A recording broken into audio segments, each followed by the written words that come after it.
Hey guys, welcome back to a new episode of Laps and Yaps. Today I'm joined by British F4 driver Rowan Campbell Pilling. I hope I said that right. Yeah, That is spot on. good. Okay, to start with, how was racing alongside the F1 at Silverstone this weekend? What an incredible experience. I mean, I'm still speechless about it. It was just incredible. The opportunity that has been given to us as British F4 to be able to do this, alongside, some of my idols. I can see a cardboard cutout of one of them behind you. um, That would be Oscar Piastri up there, my mate thinking he's funny for Christmas presents. Oscar's the best one on the F1 grid at the moment. Well, yeah, we can. Um, So no, what an incredible opportunity, what an experience, Yeah, and to see the amount of people there, all the boards. It's like driving in the F1 game in terms of it's just pristine. You're driving down the Wellington Straight, and all you can see is Louis Vuitton, and it's like this is so cool. yeah. Um, so it's sort of part of and definitely a stepping stone to the bigger childhood dream of being in an F1 car around there. It looked like an amazing thing. Like actually getting to see like British F4 and like Sky Sports as well. I thought that was didn't have to go through the depths of YouTube to find the video. Um, So moving on, was there like a specific moment that made you want to be a racing driver, or was it just fell into it? Um, Well, I think when I was about 6 or 7 years old, my dad took me to a family friend's go-karting track indoors at Pontefract at the time. Oh, And as every sort of 6-year-old or 7-year-old boy, or certainly me as a 6 and 7-year-old boy, thought going around corners as fast as I could, was so cool. And I loved the thrill of it. And then I started racing outside and started winning a bit, and I loved the thrill of that. So I think at that point I was like, you know what, this is pretty awesome. So this is what I want to do with my life. your journey to F4, what has it been like? Ups and downs, I'm guessing, You're or different okay. competitions? Through F4 or to F4. Two F4, sorry. Um, no, journey to F4, lots of ups, lots of downs. Came through karting, so came straight from karting into F4. We had some immense success in karting over the years. 20, we won the Ricardo Series UK Junior Karting Championship. Mm. Um, Sorry, I'm looking at the trophies. What? There's a bottle of champagne in the top of it. Can't really see it. No. Yeah, where we at? Journey to F4, champagne bottles is what I can make, what I could make out from that. I showed you the trophy. I can show you again if you want. Yeah, From my Junior Daniel Ricciardo Series oh, Championship. nice, nice. Can't really see it because I've got my blurred background on, but Yeah, yeah, it's not a small trophy. And it's quite no, heavy because there's a champagne in the top of it. yeah, Um, but no, there are lots of ups and lots of downs. Some weekends, you go away hoping to come away with a win, and you come away with a DNF in every race and mm, poor qualifying and all sorts. And then other weekends, you set your expectations low. You're like, oh, top five might be nice, and then you come away with winning. So I think that shows the sort of the general ups and downs of racing as a whole in terms of you never know what to expect. You never know where you're going to come. You can only control what you can control, and sometimes it is unfortunately a bit of a raffle. But yeah, if you come yeah. away on top, you love it, and if you don't, you don't. So it just makes you go away and work harder. In British F4, besides just the racing, what's like a typical weekend look like? And it's like qualifying, three races, but is there things that stay the same that you do every weekend? I guess. Yes. So our format tends to be so we have FP1 and FP2. Yeah, Then we have qualifying on Saturday morning and race one on Saturday afternoon. And then we have two races. So we've got the reverse grid race on Sunday morning yeah. and the feature race effectively on Sunday afternoon, which is yeah, it's an incredible opportunity to be able to do British F4 as a whole, but this weekend Mm, just blows it out of the water. With the Yeah, amount of people that were there, I mean, on Friday alone, the stands were absolutely packed, and I'm like, this is just nuts. You can hear people on the in lap yeah, as you're going round, and oh, yeah. Because I went to the Silverstone race in May, but I can't imagine that it would be anything like what it was Sunday. Like the amount of people. it is can't put into words how many people there were in terms of in our area where we were set up. It was the same place as when we were there in May. Yeah, We were in the same support paddock, but when you're driving around the track and all the grandstands through Maggots and Beckett's, all the way along the Welling, along the way all mm, the way along the Hanger Straight. All the stands around Stowe, the Lando stands are just packed, yeah, and then you drive into the F1 pit lane by the wing, and it's just you're driving along. You see all the F1 front wings, rear wings, bodywork, and it's just I, I'm still speechless from it because it is the coolest feeling in the world. yeah. Do you have any race weekend superstitions? Not necessarily superstitious, yeah, not superstitions, routines that I stick to every week. But not to this, I'll have bad luck. No, it's more an hour before the race. I'll start warming up, get my kit Yeah, on, start warming up, doing some skipping, resistance band work, stretching, bit of reaction work. So with tennis balls or blaze pods, the lights that you tap and they go out, yeah, just to get really sharp on it. Uh, um, but that's not really it's not really a superstition. It's just the side that I feel most naturally yeah, comfortable getting in and out of. Um, yeah, there's is I try and do everything similar, not because of superstition, just because I like routine like that. yeah. Probably a bit of a boring answer, but that's the No. truth. Oh, how no? What track were or are you most excited to race at this year? I think the Grand Prix weekend has to be up there. Yeah, I was really excited for this weekend. My expectations were high, and then they've just been blown out of the water. yeah, Um, I couldn't have I nothing could have prepared me for the amount of people, um, just how cool it was in general. I think another one has to be.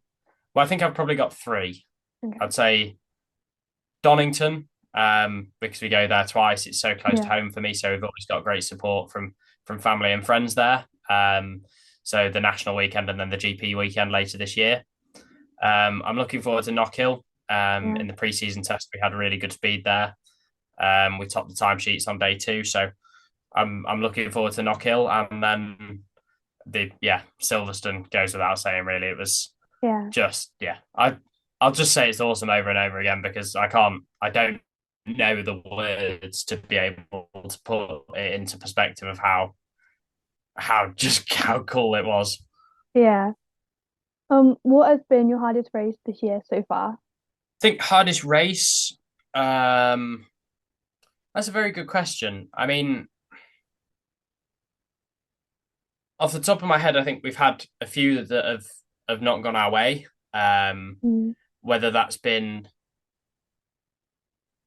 there've been some mistakes on my part this year for sure. And then a few other times, the car hasn't been great, and ultimately we win together and we fail together as a team. And yeah, when I don't do my job right, I hold my hands up, and when they don't, they hold their hands up, and that's how teamwork goes. And so I think some of the hardest ones, the yeah, the wet race. I can't remember what race it was. It might have been race one. It was difficult. We just yeah, genuinely struggled for pace. We're usually quite strong in the wet, so that was a bit disappointing, really. But I think as a whole, I think we've not had many hard races this year. I think the hardest pill to swallow as such was probably race one at Silverstone.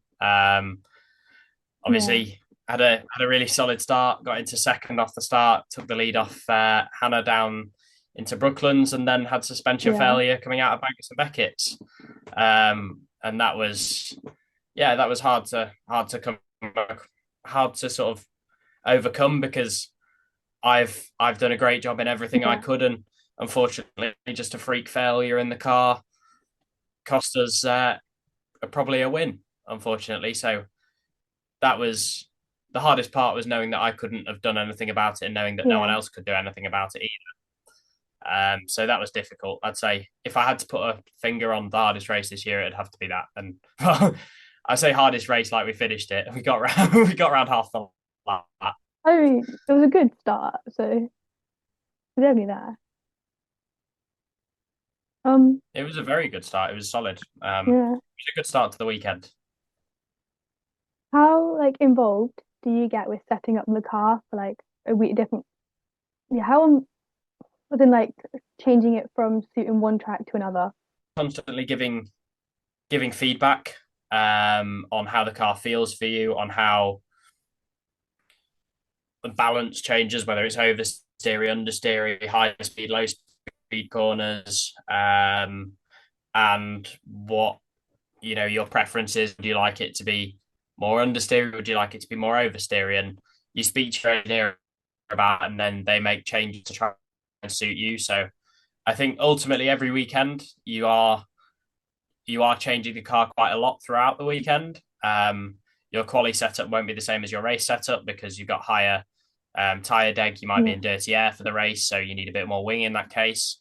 If you're following, so on the most part, you do get stuck in and involved with setup changes and stuff. But I think the engineers have a final say, and if they think the car's in a good window, they're not going to change it. yeah. Besides making it to F1, do you have any future racing goals?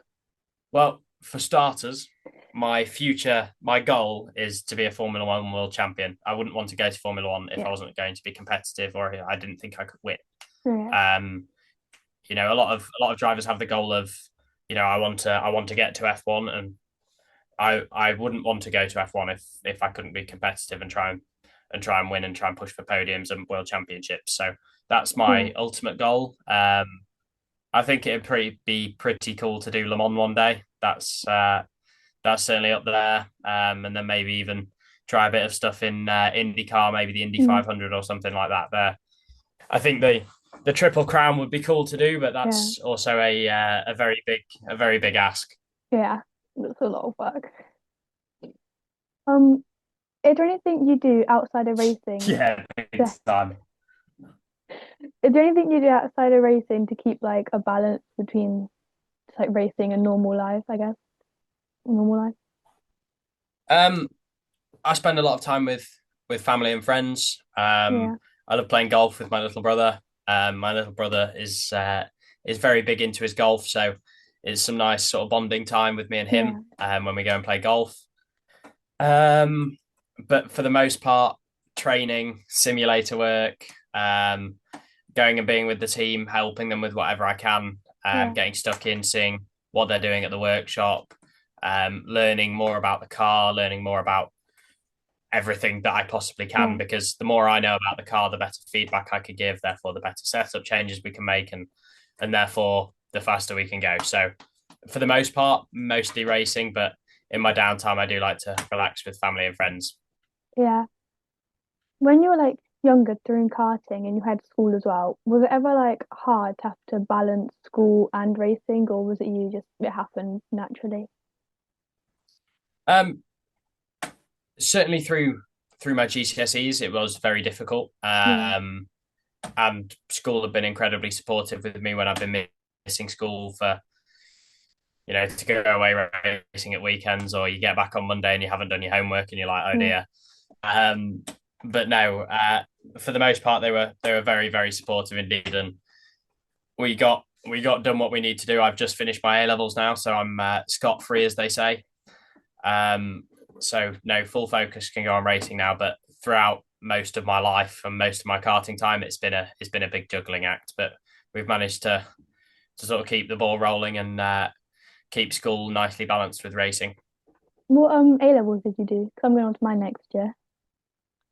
I did art and DT, so Oh, both very heavily coursework yeah, based, which was very useful for me because I'm away a lot of the time. I'm yeah, not in school all the time. So if you're missing lesson time and it's coursework, it's not the biggest deal. Whereas if it was a more classroom based topic like I don't know business or geography or something like that, they were my right, two other options at the start. Then yeah, you struggle to keep on top of it because you are just missing so much content. Whereas in art and DT, you're pretty self-directed yeah, and you know what you want to do and you know how you need to do it. And yeah, you know the processes you need to follow in your coursework to be able to achieve the grade you want.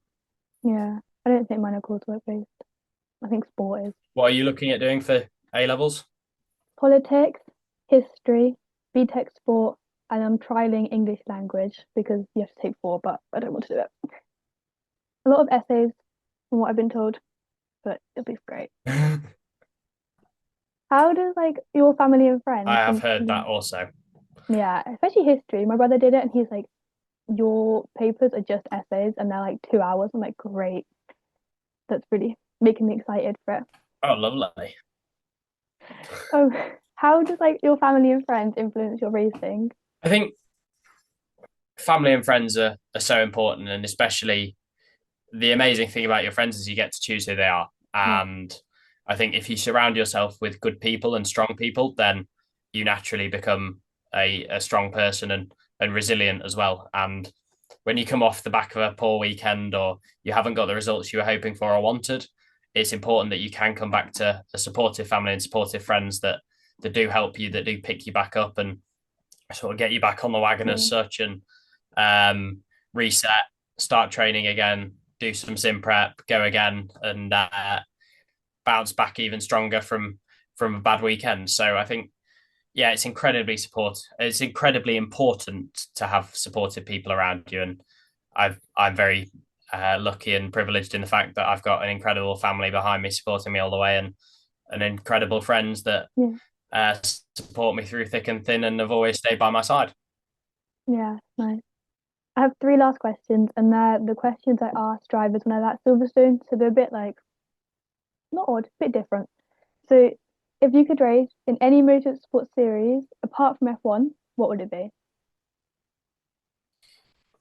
I think probably either WEC, so the World Endurance Championship Yeah, in LMP1, LMP2, that'd be pretty cool. everyone told me.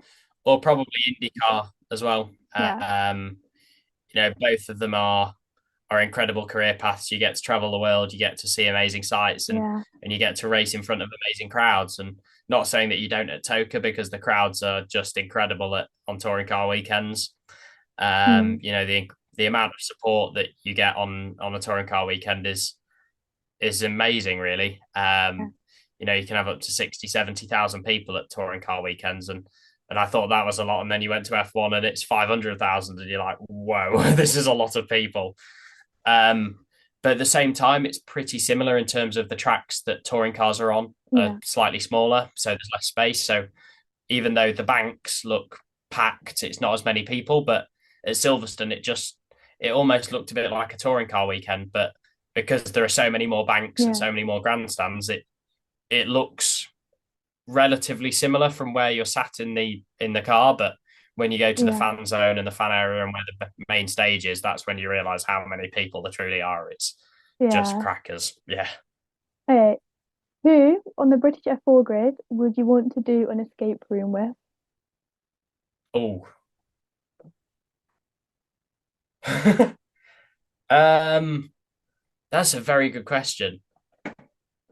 I don't know who you're getting out of an escape room with on the British F4 grid, to be honest. That's everyone was I like, I know mean, who I'd do it with, but I don't know if we'd get out. Yeah. yeah, I think I'd probably choose Leo Robinson. Okay. Can I choose multiple people? Yeah. I'd choose Leo. Um, I'd choose who's like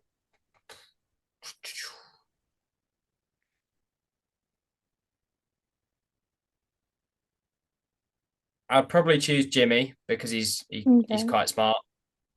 Um, and I'd say Joel. Nice. Um, I think we'd have. Yeah, I'm not sure we'd get out, but it'd certainly be fun while we're in there. It'd be funny. Okay. And then what five songs would be on your desert disc? Where like if you were on a desert island, you could only listen to five songs. What would they be? Ooh, can I check my playlist? Yeah. Let me have a little look. Here we go.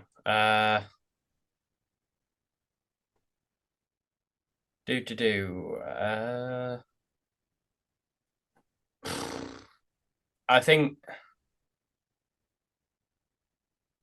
George Ezra, Pretty Shining People. No. I like that. Um, French Kissing in the USA by Debbie Harry. So that's two. Um, She's Casual by The Hunter. No. Um, I'm trying to think what else. What are the songs? Going into a different playlist now. Um, All To You by Killowen, his new song. I Not think heard it I've said yet. that right. I might not have said that right. I don't know. I don't know. And then Oh, Wait For You by Miles Smith. I like Miles Smith a lot. No. So yeah, there are my five songs. Yeah. Don't ask All me right. to repeat them because I can't remember what I I said. won't. But yeah. I'll go back and check it. Okay. And that is all the questions I have. Thank you for doing this. Hope you enjoyed it, I guess.